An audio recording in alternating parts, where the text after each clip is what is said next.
अस्सलाम वालेकुम दोस्तों, कैसे हो? उम्मीद है कि सब खैरियत से होंगे। अल्लाह आप लोगों को ऐसे ही खुश रखे।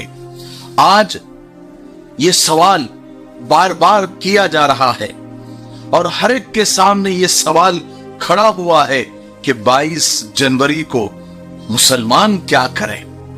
बहुत सारे लोग ये सवाल पूछ रहे हैं कि 22 जनवरी को मुसलमानों का माहौल कैसा होना चाहिए। क्या वो बाबरी मस्जिद की शहादत के गम में रहे या राम मंदिर के उद्घाटन की खुशियों में शरीक हो, या फिर खामोश रहे, अपना काम से काम करते रहे।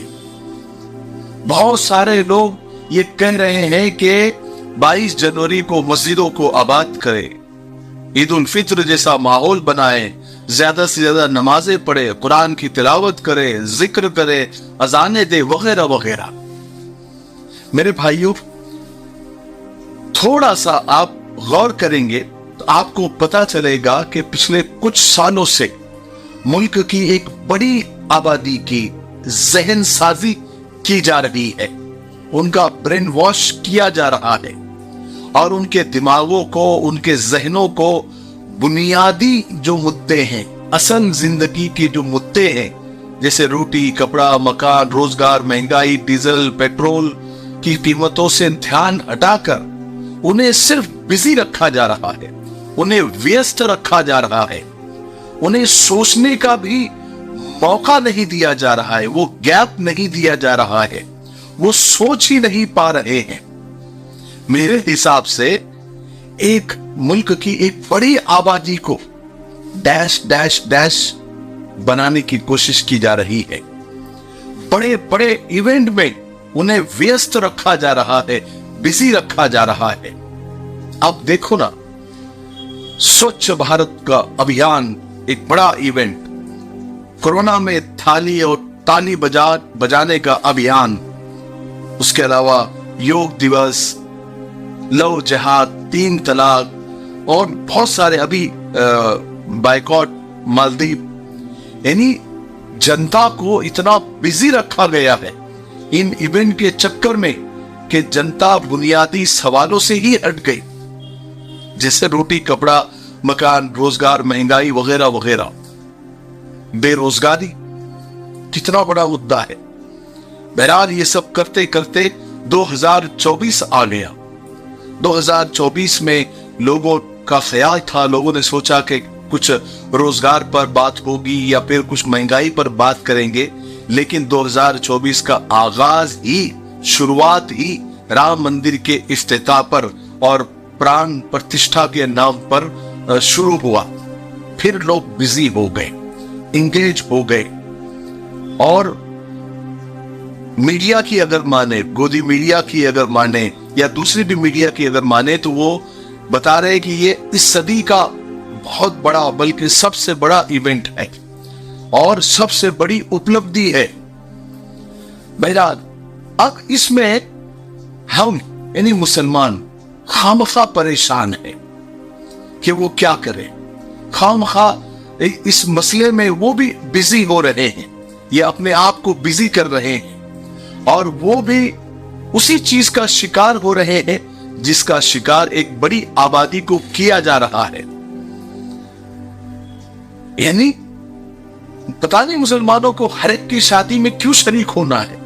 शादी किसी की हो रही है, होने तो, आप उस पर क्यों सोच रहे हैं कि मुसलमान 22 जनवरी को क्या करें। सबके जहन में ये सवाल पैदा हो रहा है या पता नहीं किया जा रहा है कि मुसलमान क्या गम मनाए, खुशी मनाए या फिर घर में बैठे रहे और सब कुछ देखते रहे। करे क्या मुसलमान 22 जनवरी को, क्योंकि ऑफिस जा नहीं सकते या फिर काम पर जा नहीं सकते, क्योंकि माहौल ऐसा बना दिया गया कि पता नहीं 22 जनवरी को क्या हो जाएगा या क्या होने वाला है। इस तरह का माहौल, यानी ऐलान तो नहीं है लेकिन जहन में ये बात बिठा दी गई कि पता नहीं 22 जनवरी को, क्योंकि मैंने अच्छे अच्छे लोगों के मुंह से ये सुना है कि 22 तारीख को जरा एहतियात करें, 22 तारीख को एहतियात करना जरूरी है, बाहर नहीं निकले वगैरह वगैरह। یعنی الگ الگ سب کی باتیں ہیں. کوئی کہہ رہا ہے کہ ڈرنے کی ضرورت نہیں ہے, کوئی کہہ رہا ہے کہ کچھ نہیں ہوگا, کوئی کہہ رہا ہے, کوئی الگ الگ, سب کے الگ الگ دماغ ہے, تو الگ الگ خیالات سب پیش کر رہے ہیں. میں ایک بات آپ کو بتا دوں کہ اس وقت تو پوری گودی میڈیا اپنے پورے ہتھیاروں کے ساتھ مسلمانوں کے شکار پر نکلا ہوا ہے. جہاں اسے موقع مل رہا ہے وہ شکار کر رہا ہے. اس لیے ہم کچھ بھی نہ کریں, بالکل ٹینشن نہ لیں, نارمل جیسے سارے دن ہوتے ہیں ویسے ہی کل کا دن گزاریں. ہاں, احتیاط ضروری ہے, ضرور کریں. موسم خراب ہے بول کر گھر میں بیٹھ جانا ہی عقل مندی نہیں ہوتی. اپنی کوششوں سے موسم کو خوشگوار بھی بنایا جا سکتا ہے. ہم ایک نہ رہی مسجد کا سوگ منائے اور ماتم کرے, اس سے زیادہ مایوسی کی کیا بات ہوگی. ہمارے اپنے مسائل اب بھی کیا کم ہے, اس کے علاوہ ہمارے اندر جہالت کی کوئی کمی نہیں ہے. ہزار ہمارے اندر نا اتفاقیہ ہے, ہزار جھگڑے ہیں. ہم اپنے دین اور قرآن سے دور ہو گئے ہیں, اس کی فکر کرنے کی ضرورت ہے. اتنے سالوں سے نمازیں پڑھ رہے ہیں, لیکن نمازوں میں کیا پڑھا جا رہا ہے اکثر لوگوں کو اس کا ترجمہ ہی پتہ نہیں ہے. جس قوم نے سائنس میتھس میں بڑے بڑے کارنامے کیے, وہ قوم آج پیجامے کی لمبائی کس کی کتنی ہے اور کس کو کہاں ہاتھ باندھنے ہیں اوپر کی نیچے, اسی پر لڑ رہی ہے. جس مذہب کی سب سے بڑی کتاب کا پہلا لفظ ہی اقرا ہے, یعنی پڑھو, وہی قوم آج علم سے دور ہو گئی ہے.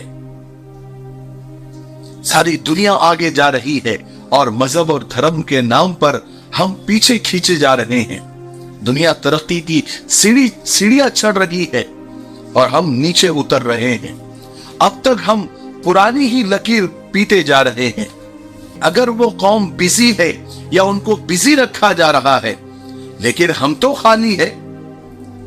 ہم تو یہ سوچ سکتے ہیں ٹھنڈے دماغ سے کل کہ ہم دین سے کیوں دور ہیں, ہم اللہ سے کیوں دور ہو رہے ہیں, ہم رسول اللہ صلی اللہ علیہ وسلم کی سنتوں سے کیوں پیچھے ہیں, ہماری جو باقی کی مسجدیں ہیں وہ کیوں خالی ہے, وہ کیوں سنسان ہیں, فجر کی نماز میں 5-25 لوگ ہی کیوں ہوتے ہیں, سارا مسلم محلہ سویا رہتا ہے. کتنی ساری مسجدیں آج بھی ہے جو بالکل خالی پڑی بھی ہے, ویران پڑی ہوئی ہے. اس کے بارے میں سوچیں. ہم اپنے بچوں کی, اپنے آنے والی نسلوں کے تعلیم کے بارے میں سوچ سکتے ہیں. ہم اپنے بچوں کو کیوں نہیں پڑھا سکتے اچھی اسکولوں میں اچھی فیس دے کر. بہت فیس کے چکر میں ہم لوگ اپنے بچوں کو پڑھا نہیں پاتے. ہم جہیز جمع کرنے کے لیے خوب خرچ کرتے ہیں, قرض کرتے ہیں, شادی ولیموں میں خوب خرچ کرتے ہیں, لیکن ایجوکیشن پر نہیں کر سکتے. تعلیم وہ اربار ہے جس سے آج جنگیں جیتی جا رہی ہے اور جنگیں جیتی جا سکتی ہے. آج دنیا اگر جھک رہی ہے تو تعلیم اور دولت کے آگے. اس لیے ہمیں یہ دونوں چیزوں پر بھی فوکس کرنا ہے. حدیث میں ہے کہ اگر تمہیں علم حاصل کرنے کے لیے چین بھی جانا پڑے تو جاؤ. ہمیں آج چین جانے کی ضرورت نہیں ہے کیونکہ تعلیم ہمارے بغل کے اسکول میں ہے, بازو علی گلی میں ہے. ہمارے بچوں کو وہاں بھیجنا ہم کو نہیں ہو پا رہا ہے.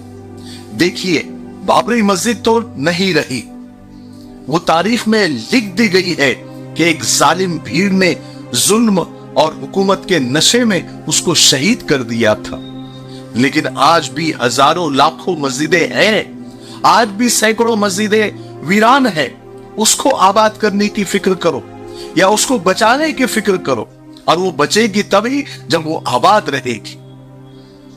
فجر کی نماز میں آپ دیکھو کتنی مسجدیں آباد رہتی ہے. اکثر مسلم طبقہ سویا رہتا ہے. ہماری فجر کی اذان سے جو ہمارے غیر مسلم ہے وہ بیدار ہو جاتے, ان کو ڈسٹرب ہوتا ہے. لیکن فجر کی اذان ایک ایسی اذان ہے جس سے مسلمانوں کو کوئی ڈسٹربنس نہیں ہے, ان کو تو سنائی تک نہیں دیتی. ساری دنیا کو سنائی دے رہی ہے لیکن مسلمانوں کو سنائی نہیں دیتی. وہ ایک تاریخ میں لکھ دی گئی ہے, وہ ایک ظلم کی تاریخ ہے जिसको इतिहास हमेशा याद रखेगा। अब उस पर कोई खुशी मना रहा है, कोई जश्न मना रहा है या फिर कोई गम मना रहा है, इससे कोई फर्क नहीं पड़ने वाला। हम जो रही मस्जिदें हैं उसको आबाद करने की फिक्र करें, उसको बचाने की फिक्र करें। वो बचेगी तभी जब वो आबाद रहेगी।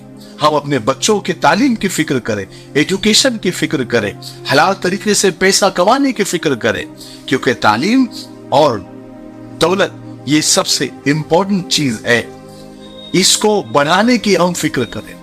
कल का दिन तारीखी ये भी हो सकता है, इसलिए भी हो सकता है कि कल हम ठंडे दिमाग से ये सोचे कि हम हमारे बच्चे तालीम में कैसे आगे बढ़ेंगे, हम ज्यादा से ज्यादा पैसे कमाने वाले कैसे बनेंगे, और कैसे हम ज्यादा से ज्यादा ये सब करते हुए अपने दीन पर भी चलेंगे, अल्लाह को भी राजी करने वाले बनेंगे, रसूल अल्लाह की सुन्नतों पर भी चलने वाले कैसे बनेंगे।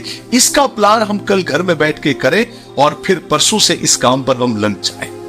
ये मेरे अपने सीधे साधे जहन में ये बात आई है, वो मैंने आप लोगों को कर दी। कल का दिन नॉर्मल दिन है जैसे सब दिन होते हैं। हाँ, एहतियात जरूरी है, एहतियात करें माहौल और हालात को देखते हुए कि कोई अनहोनी चीज हमारे साथ न हो जाए, क्योंकि कुछ फिक्तीर और कुछ शरारती लोग इसमें है एक ताक में लगे हुए हैं कि कब कौन सी गलती इनसे हो जाए और इन पर हम हमलावर हो जाए। इसलिए वो मौका हम किसी को न दें। अल्लाह ताला हमारे मुल्क की अमन शांति को बाकी रखे। हम कल दुआएं करें कि अल्लाह हमारे मुल्क की अमन शांति को कोई ठेस न पहुंचे। जैसे हम सदियों से हिंदू मुस्लिम सिख ईसाई मिलकर रह रहे हैं, ऐसे आगे भी मिलकर रहते रहे और मुल्क को तरक्की की राहों पर हम चलाते रहे, आगे बढ़ाते रहे। ठीक है, मुझे उम्मीद है कि आज की वीडियो से आपको जरूर फायदा हुआ होगा और एक हल्की सी गाइडलाइन जो मेरे सीधे साधे जहन में थी वो आप तक पहुंची होगी। ये मेरी राय है, आपकी राय क्या है वो कमेंट में जरूर बताएंगे। ठीक है, तब तक मेरे लिए, पूरी उम्मत के लिए, पूरी इंसानियत, पूरी मानवता के लिए और हमारे प्यारे मुल्क भारत के लिए, यहाँ की अमन शांति तरक्की उन्नति के लिए खूब दुआएं करते रहे।